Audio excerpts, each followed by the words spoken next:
at one of the most dangerous forests of the northeast. I'm off to find the hidden mystical waterfall. I'm MiaHostArt, your guide. These forests are inhabited by legends and ghosts, so I brought my trusty wolf, Rhodey, to help me along the way. You need to be agile, and you need to be fast.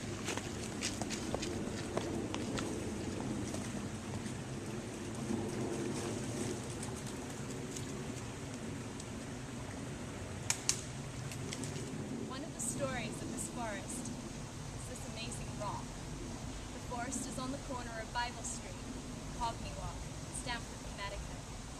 Indian colonies, Native American colonies, used to inhabit this land. And when they got scared one day from the noise that they heard of people coming in to invade them, they placed a Bible right on this rock, and then it became Bible Street, and the whole area then was developed after that into a Christian community.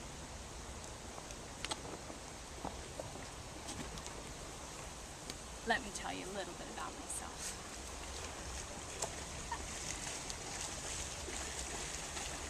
I was born and raised in London, England, to a father of a silversmith and third-generation antique silver dealer.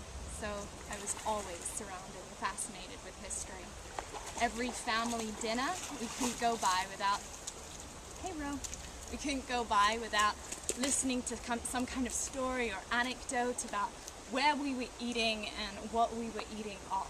It was just the point of cool. So I collected, when I was younger, at an antique auction house, this we'll tell you about later, this little silver spoon. If I can find it in my trusty bag. This spoon was Elizabeth I, I'd say 1575, and I got it at an auction house. Because of the history of it, I've just always kept it with me for good luck. It's one of my favorite artifacts that I have, and the Elizabethan era is an era that I really relate to. My background, although I didn't follow suit in my father's history and silver, I went off to study classical theatre and the classics at the Royal Academy, and then went on to study contemporary art and theatre at the Meisner Conservatory of London, Italia Conti. So that's a little bit about my background. I then went off and performed in various Shakespeare festivals around the world. Thus, this Elizabeth I spoon became very important in my life. Here we are at an old Indian burial ground, and one of the questions that you asked is, have I ever been off any expedition that has changed my life or has been of interest to me? And actually, after graduating college, I decided to go up to Colombia, much against my father's will, and go off into a tribe, up into the jungle in Armenia, to study with the Lakota tribe about their culture and about the history and rawness. I did a lot of inner animal work, and something that I found of fascination was the eagle, but I'll come back to that. Because one of the artifacts that I got when I was out there is a musical instrument that I live my life by. I find one of the leaders of the tribe, the shaman, would play this instrument when people would share their stories, and it was just soothing and comforting to hear this sound. And obviously, I don't think I could play it as well as he can, but it was really, really beautiful. But as I said, the eagle from inner animal work became very significant in my life. So much so that I ended up living in America after coming back from Colombia because I had seen myself and related to the eagle and had shared stories about seeing myself kind of flying above and soaring through life. And then I got off a plane in New York, because I had come here to do some work, and realized that I could relate to the eagle. And America being the home of the eagle, I choose to lay my roots here. So whenever I see eagles now, I feel comforted, and whenever I'm in America, I feel great. I was fortunate enough to travel lots when I was younger, and I think that's kind of one of the benefits of being raised in Europe. it just kind of goes through that the world just feels more accessible when you're traveling from Europe, I feel. So one of my favorite holidays as a kid was going to the safari, and we flew into Kenya and then went on this fabulous safari trip. And just to show you how stubborn and maybe opinionated I could be, I remember making my whole family, I must have been 4 or 5, sit there in the middle of this flamingo poop ocean covered in pink a section of the jungle, and counted every flamingo.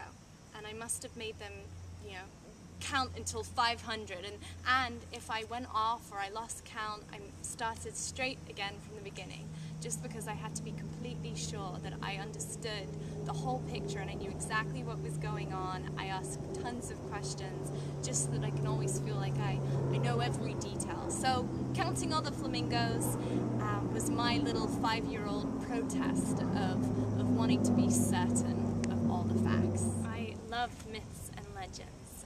When I got a little bit older than 4 or 5, I went off to boarding school, and I remember vividly hiding under my sheets with all the other girls in my dorm with flashlights, and we'd tell ghost stories about the hunchback of Notre Dame and all these fabulous stories. And in fact, Ronald Dahl's daughter supposedly went to our school, and she, in an attempt to not want to go to school one day, decided to burn down part of the building, or that was the story.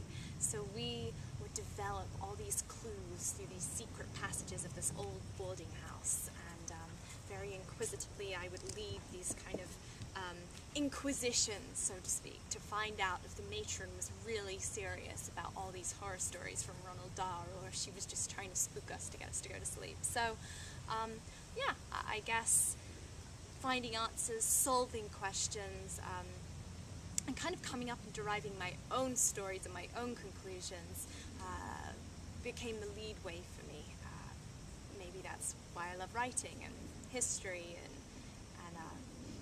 finding all the facts. 2 men that I admire most in history would have to be Abraham Lincoln and King Henry VIII. King Henry VIII, because of his radical, I want to say radical decisions and complete religious destruction to really gun through what he wanted with separation of church and state. And then Abraham Lincoln, for his ability to take a country during a civil war out of complete destruction by making radical decisions that had never been made before, and bring it to some kind of unionship, bring the country to a unionship and understanding. And what I find fascinating is the kind of the juxtapositions of 2 men making radical choices, one leading by the ego, one leading by integrity, and both changing a country, for better or for worse. Divine intervention is how I feel about Excalibur, that there is a plan and a map to this universe that one person controls. We each show up to play our part, like King Arthur. The link between Excalibur and King Arthur's sword and the Holy Grail is another story I find provoking. What would it mean to all of us, the Henry VIIIs and the Crowleys, to know if the Holy Grail really does not exist? Or is religion just another language we've created to exist in, and its tangible relics have no bearing in our modern world of answers? Due to my inquisitive nature and my vivid imagination, and my quest to always be the bearer and the keeper of truth, I think I'd be pretty good at posing new ideas and new stories to theories that cannot be proven. Well, I'm off to find the